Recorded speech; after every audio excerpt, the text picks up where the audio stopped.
오늘의 말씀은 골로새서 1장 10절로 11절의 말씀. 제가 가진 성경 신약 324페이지에 기록되어져 있습니다. 골로새서 1장 10절로 11절의 말씀. 제가 받들어 봉독합니다. 주께 합당하게 행하여 범사에 기쁘시게 하고 모든 선한 일에 열매를 맺게 하시며 하나님을 아는 것에 자라게 하시고 그의 영광의 힘을 따라 모든 능력으로 능하게 하시며 기쁨으로 모든 견딤과 오래 참음을 이루게 하시고. 아멘. 오늘 말씀의 제목은 성장이라는 말씀의 제목으로 여러분과 이야기를 나누고자 합니다. 영국의 대문호라고 불릴 수 있는 사람 중에 하나인 셰익스피어는 오랫동안 알고 지내던 친구의 집을 방문했다고 합니다. 그런데 그때 마침 친구는 집에 있지 않았고 집안일을 책임져야 했던 하인이 대신해서 그를 반겼다고 하죠. 하인은 조금만 기다리면 주인이 돌아올 거라며 그를 거실로 안내했습니다. 그가 소파에 앉자 하인은 따뜻한 홍차를 한 잔 내왔다고 합니다. 하인이 건넨 쟁반에는 기다리는 동안 간단히 읽을 만한 책 한 권까지 곁들여서 말이죠. 작은 배려에 감동한 그는 가벼운 고갯짓과 눈웃음으로 인사를 대신했습니다. 그 후에 하인은 하던 일을 끝마치러 부엌에 들어갔다고 합니다. 한참을 기다리지만 자신의 친구인 주인이 돌아오지 않았다고 하죠. 그래서 남의 집 거실에 혼자 있던 자신의 모습을 보이는 이 셰익스피어는 조금 머쓱했겠죠. 그래서 어쩔 수 없이 차를 한 잔 더 마셔야겠다라는 생각으로 부엌에 들어가게 됩니다. 그런데 그 부엌 문을 연 순간 그가 발견한 것은 아무도 없는 곳에서 혼자 양탄자 밑을 청소하고 있는 하인의 모습을 발견하게 됩니다. 이 양탄자 밑은 누가 일부러 들춰 보이기 전까지는 아무리 둘러봐도 깨끗한지 더러운지 알 수 없는 자리인데 말이죠. 그런데도 하인은 누가 뒤에서 보는 것도 아니고 주인이 억지로 시키지도 않았는데 혼자 콧노래를 부르러가며 양탄자 밑을 깨끗하게 닦고 있었다고 합니다. 그 모습을 발견한 순간 이 셰익스피어는 젊은 사람들로부터 인생의 성공의 비결이 무엇이냐라는 질문에 대한 답으로 항상 이렇게 이야기했다고 합니다. 혼자 있을 때에도 누가 지켜볼 때와 다름없이 행동에 아무런 변화가 없는 사람, 바로 그 사람이 무슨 일에서나 성공할 수 있는 사람이고 내가 가장 존경하는 사람이다 라고 말이죠. 여러분은 언제 성공 혹 언제 성장한다고 생각합니까? 남들이 볼 때? 아니면 그 보여지는 순간이 아닌 진정으로 내가 해야 될 일을 할 때? 혹 성장함에 있어서 우리는 과연 어디에 기반을 두고 나의 모습을 변화해 나가야 할까요? 오늘은 그 부분에 대해서 이야기해 보고자 합니다. 오늘 말씀을 살펴보면서 과연 우리의 성장은 어디서부터 어떻게 이루어져야 되는지 이야기해 보고자 합니다. 골로새서 1장 원래는 9절에서 12절의 말씀은 바울의 중보기도의 내용입니다. 거기서 오늘 읽은 본문인 10절에서 11절은 바울의 기도 내용 중에서도 골로새의 성도들에게 하나님을 아는 것, 그리고 성을 행하는 것, 그리고 하나님의 능력으로 행해지는 삶을 위해 기도하라는 것이었습니다. 그런데 바울은 이 세 가지의 기도 제목에 따라 각각 자라게 하시고 열매를 맺게 하시며 능하게 하시며 라는 서술어를 붙여 이야기합니다. 여기서 이 세 서술어는 모두 현재 분사의 형태로 쓰였다라는 점을 주목해야 됩니다. 이 헬라어에서 현재 분사가 쓰이는 경우는 여러 가지가 있겠지만 그 중에서 하나는 계속적인 의미를 강조하기 위해 사용될 때가 있습니다. 따라서 바울의 기도는 골로새 성도의 신앙에 있어 선을 행하는 것에 계속 열매를 맺게 하고 하나님의 아는 것을 계속해서 자라게 하며 무엇보다도 계속해서 하나님의 능력을 행하기에 능하게 되기 위한 것을 말하기 위해서 오늘의 분사, 현재 분사를 사용했다는 것이죠. 이것이야말로 바로 성도가 인지해야 할 신앙의 중요한 부분이라는 것입니다. 무슨 말이냐? 신앙은 한 번에 완성되지 않는다라는 것이죠. 교회를 처음 나온 사람도 마찬가지겠지만 교회에 오래 다니고 신앙의 모범이 될 만한 성도님들이라고 해도 무엇이든지 한 번의 신앙은 완성되는 것이 아닙니다.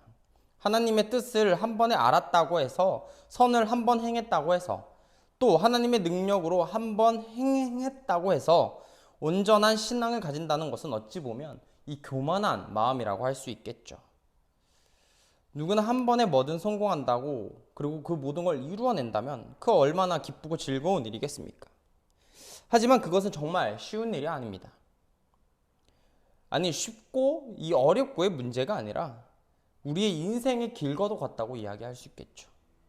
신학은 반복과 지속성에 달려 있습니다. 우리가 무엇이든 배우기 위해선 계속해서 반복해야 합니다. 그리고 지속력 있게 알아가야겠죠. 어떤 것을 배우기 위해서 한 번에 다 보고 기억하면 참 좋을 일이겠지만 그것은 쉬운 일이 아닙니다. 마치 우리가 영어 공부를 혹은 그냥 평범한 공부를 할 때도 마찬가지죠.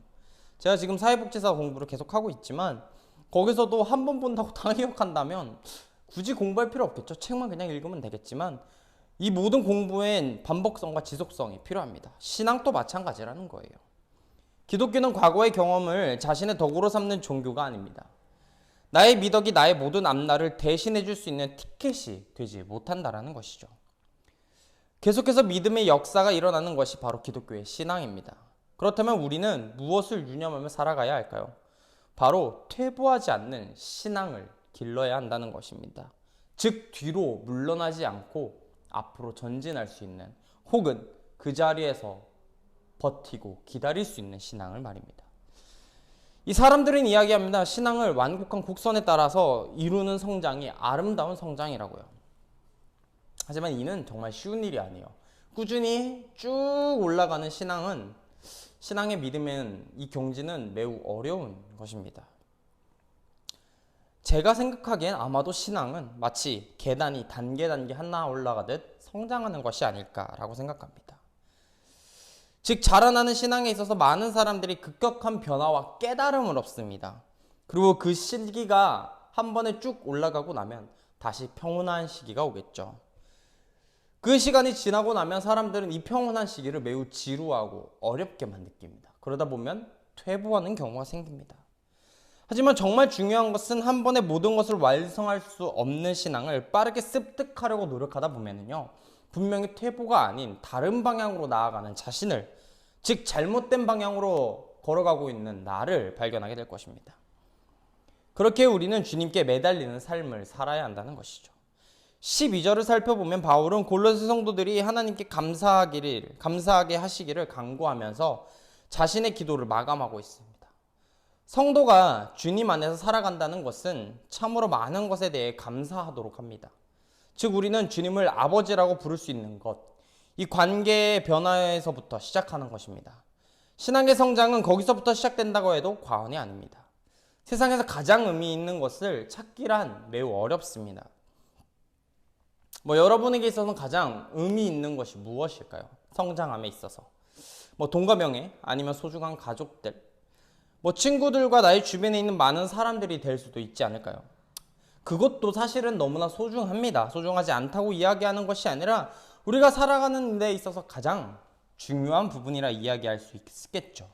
그런데 그것을 우리에게 주셨고 그것을 우리에게서 빼앗아 갈 수도 있는 분이 바로 주님이라는 것입니다. 그렇게 우리는 주님께 감사하며 아버지의 능력에 대해서는 절대 관가해서는 안 됩니다. 그럼 우리는 착각하지 않고 살아야 합니다. 예전에 내가 있었던 믿음의 역사가 지금의 신앙에 반영돼서는 안 됩니다. 이전에 충분히 잘했다고, 이 정도면 충분히 잘해왔다고 여러분의 삶의 면죄부처럼 대입해서는 안 된다라는 것입니다. 지금 잘못한 것에 대해서는 분명하게 변화하고 그 잘못에 대해서는 잘못이 되었다 시인할 수 있는 우리가 되어야 한다는 것이죠.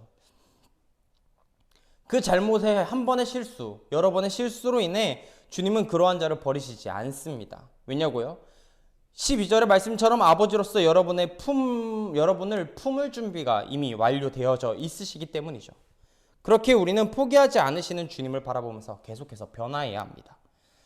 성장의 왕만한 곡선을 이루면서 점점 나아질 수 있을지는 몰라도 우리는 차분히 한 단계 한 단계 성장하는 삶을 살아야 한다는 것에 조금 더 초점을 맞춰야 합니다.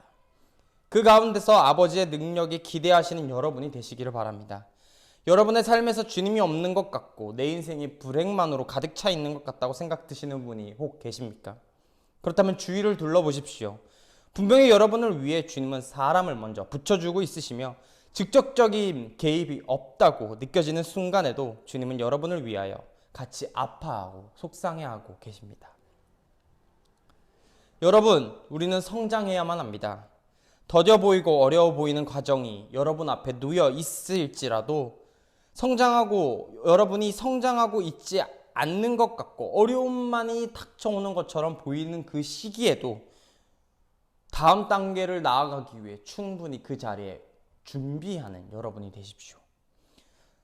한 주간 살아가시면서 어려움이 여러분 앞에 봉착하여 더 이상 힘을 낼 수 없는 상황이 온다고 해도 포기하지 마십시오. 주님이 아버지로서 여러분과 함께 나아갈 것입니다.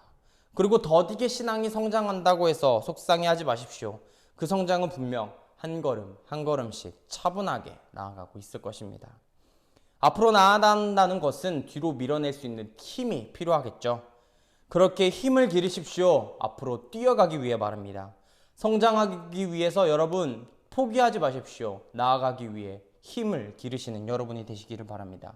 그 힘의 원천은 주님, 즉 아버지께 있으므로 우리는 주님께 간절히 붙잡고 기도하시는 여러분이 되시기를 간절히 바라고 기도하겠습니다. 다 같이 주기도문으로 예배를 마칩니다. 하늘에 계신 우리 아버지여, 이름이 거룩히 여김을 받으시오며 나라가 임하옵시며 뜻이 하늘에서 이루어진 것 같이 땅에서도 이루어지이다. 오늘 우리에게 일용할 양식을 주시옵고 우리가 우리에게 죄 지은 자를 사하여 준 것 같이 우리 죄를 사하여 주옵시고 우리를 시험에 들게 하지 마시옵고 다만 악에서 구하시옵소서. 대개 나라와 권세와 영광이 아버지께 영원히 있사옵나이다. 아멘.